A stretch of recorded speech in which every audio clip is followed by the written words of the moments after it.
Now this is how you can log out your email from Google Photos in your iPhone. So at first locate the Google Photos app on your phone like this.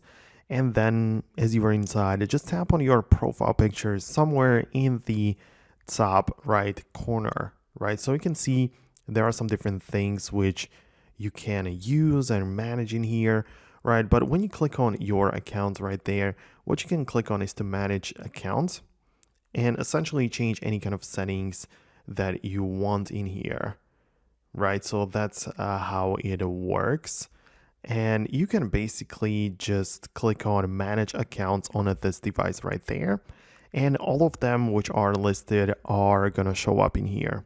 So you can choose any of them and click on remove from this device, right? It is sort of connected in between. So it is possible that if you remove it from Google Photos, it will also be removed from some other apps like the Gmail app from Google and stuff like that. So you should keep that in mind, right? So it's possible that if you remove it from one Google app, it will also be removed from another, like from the Maps, for example, and some other options will possibly be gone after this.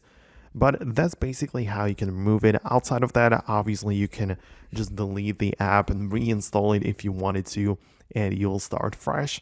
Another possibility too, even though less practical one.